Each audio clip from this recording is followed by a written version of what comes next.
ہرقل بادشاہ تھا، تو جب حضرت عمر رضی اللہ تعالیٰ عنہ کے دور میں صحابہ وہاں گئے تو انہوں نے کچھ صحابہ کو گرفتار کر لیا۔ کچھ صحابہ تھے، ان میں غالباً عبداللہ ابن حذافہ ان کے امیر تھے، ان صحابہ کے، ان کو گرفتار کر کے اور بادشاہ کے سامنے پیش کر دیا۔ بادشاہ نے ان سے کہا کہ تم میرے دشمن ہو، لیکن آج میں تمہیں چھوڑ دیتا ہوں ایک بات پر، ایک بات تم میری مان لو، میں تمہیں چھوڑ دیتا ہوں۔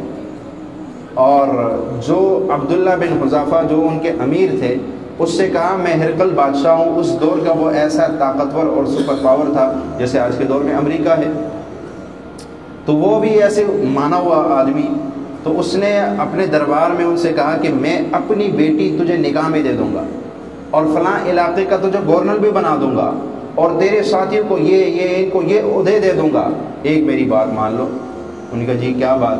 کہا کہ عیسائی بن جاؤ، عیسائیت اختیار کر لو۔ اس نے کہا نہیں، یہ نہیں ہو سکتا، کبھی بھی یہ نہیں ہو سکتا کہ ہم عیسائیت اختیار کر لیں۔ انہوں نے کہا اچھا، اپنے فوج سے کہا ان کو واپس جیل میں لے جاؤ، کھانا نہیں دینا، پانی نہیں دینا، بند کر دو، سب ان کا دماغ ٹھکانے آ جائے گا۔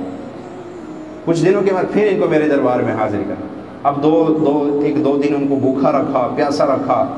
جب انسان کو بھوک اور پیاس لگ جائے تو کتنے جو ہے وہ، تو اس کے بعد پھر ان کو بلایا دربار میں بلا کے پوچھا ہاں بھائی اب بتاؤ کیا یہ بھوک پیاس برداشت ہے، یا میں شہزادی کا تمہارے ساتھ نکاح کر دوں گا، تمہیں یہ فلاں علاقے کا کون، یہ ساری دولت ان کے سامنے رکھ دی، یہ کر دوں گا، کیا پسند؟ اس نے کہا نہیں، محمد مصطفیٰ کی غلامی ہمیشہ، جس حال میں بھی ہو، بھوک ہو، پیاس ہو، فقر ہو، فاقہ ہو، جو بھی ہو، محمد مصطفیٰ کی غلامی سے بڑھ کر اور کیا۔ کہ اچھا ابھی ان کا دماغ نہیں ٹھیک ہو، پھر لے جاؤ ان کو، کھانا نہیں دینا، پینا کچھ بھی نہیں دینا۔ پھر ان کو جیل میں بند کر دی۔ اب 3-4 دن ان کو جیل میں جب رکھا نا، واپس بلایا، واپس جب ان کو پھر دربار میں حاضر کیا، اب وہ بھوک اور پیاس کی وجہ سے ان سے اٹھا ہی نہیں جا رہا، چلا ہی نہیں جا رہا، اتنی پیاس اور کمزوری، اور کئی دنوں کا کھایا کچھ بھی نہیں۔ تو بادشاہ نے کیا کیا، شراب منگوائی اور خنزیر کو ذبح کیا، اس کا گوشت بنوایا اور لا کے سامنے رکھ دیا۔ کہا تم کافی دنوں سے جو ہے تمہیں بھوک پیاس نے ستایا ہے، لو بھائی پہلا کھانا کھا لو اور اس کے بعد جو ہے تم سے بات کروں گا۔ جب وہ کھانے کے لیے بیٹھے نا، ہاتھ بڑھایا تو آگے سے بادشاہ نے کہا تمہیں پتہ ہے یہ خنزیر کا گوشت ہے۔ تو عبداللہ ابن حذافہ نے اپنے صحابہ سے کہا، اپنے ساتھ، بھائی ہاتھ پیچھے کر لو، یہ حرام ہے، ہم نہیں کھائیں گے۔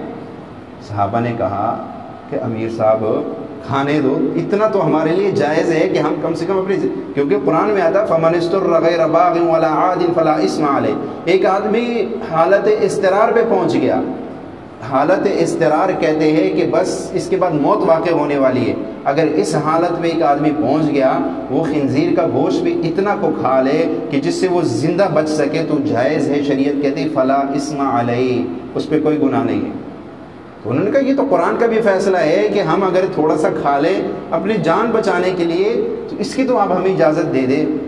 اس نے کہا نہیں، مجھے پتہ ہے مسئلے کا کہ جواز ہے اس وقت، لیکن ہمارے کھانے سے بادشاہ کو خوشی ہوگی، ہم اس کافر اور دشمن کو خوش نہیں کرتے، اس کو خوش دیکھنا نہیں چاہتے، لہٰذا ایسے کرو نہ کھاؤ، ختم۔ ٹھیک، امیر کا حکم تھا، امیر کی اتباع، تو اس سے تو ایک ذرہ بھی جو ہے وہ آگے، کیونکہ اللہ کے نبی نے فرمایا جس نے امیر کی اطاعت کی اس نے اپنے نبی کی اطاعت کی، جس نے اپنے نبی کی اطاعت کی اس نے اللہ کی اطاعت کی۔ تو امیر کی اطاعت تو ان پہ اعلیٰ درجے کی پائی جاتی تھی۔ امیر صاحب نے کہا بھائی نہیں کھانا، بس نہیں کھانا، چھوڑ دیا۔ او بادشاہ سمجھ گئے، اس نے کہا دیکھو یہ ہوتا ہے دین، یہ ہوتا ہے اسلام۔ اس حال میں بھی آ کر کہ ان کو موت نظر آ رہی ہے، پر یہ اپنے اسلام کو چھوڑنے کے لیے جو ہے تیار نہیں۔ تو اس نے کہا اچھا بھائی ان کا فیصلہ کرتا ہوں، ان کو یہ ایسی سزا دوں گا۔ میں نے ان کو کہا بھائی ہم تمہیں پھانسی دے دیں گے، خوش ہو گئے کہ چلو پھانسی مل جائے گی، جان چھوٹ جائے گی۔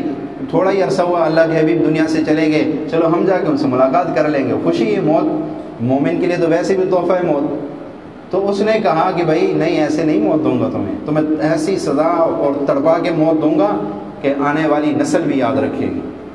انہوں نے کہا جی ایک ڈرم لے کے آؤ تیل کا بھرا ہوا، وہ لایا گیا، ایک بہت بڑی کڑھائی لائی گئی، تیل اس میں انڈیلا گیا اور اس کے نیچے آگ جلاؤ۔ آگ اتنی جلائی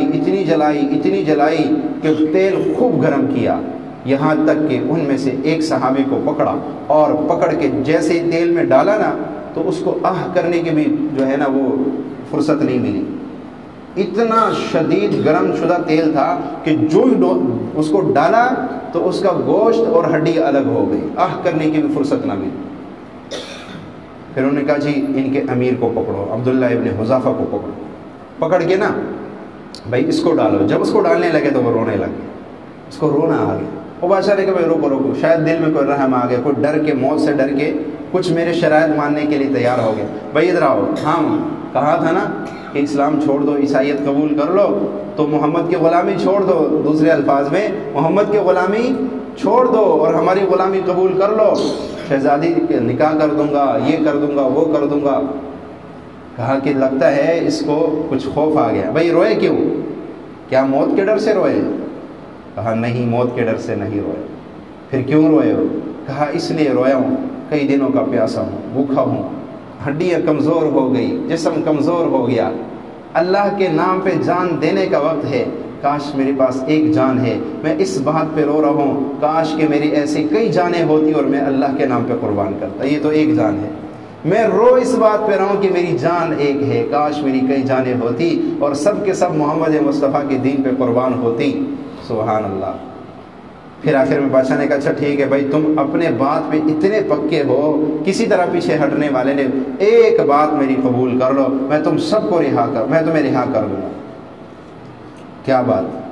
کہا جی میرے ماتھے کو بوسہ دے دو، میرے ماتھے کو بوسہ دے دو، میں تمہیں رہا کر دوں گا۔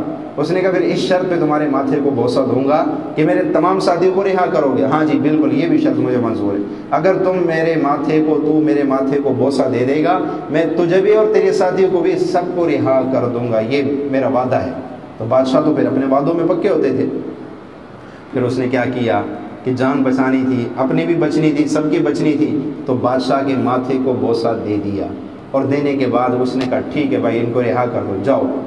جب ادھر حضرت عمر رضی اللہ تعالیٰ اس وقت بادشاہ تھے، ان کو سارے مسئلے کا علم ہو گیا، تو اس نے کیا کیا، تمام مدینے والے بڑے بڑے صحابہ کو بلایا، کہا عبداللہ ابن حذافہ آ رہے ہیں، اپنی ساتھیوں کی جان بچانے کے خاطر اس نے اس ظالم ہرقل کے ماتھے کو بوسہ دیا ہے، لہٰذا جب وہ مدینے میں داخل ہونا تو سب آگے بڑھ کے ان کے ماتھے کو بوسہ دو۔ یہ ان کا انعام اور اکرام اور اعزاز ہے کہ انہوں نے اپنے ساتھیوں کی جان بچائی، تو لہٰذا اس کے مقابلے میں جو ہے اس کے ماتھے کو بوسہ دو۔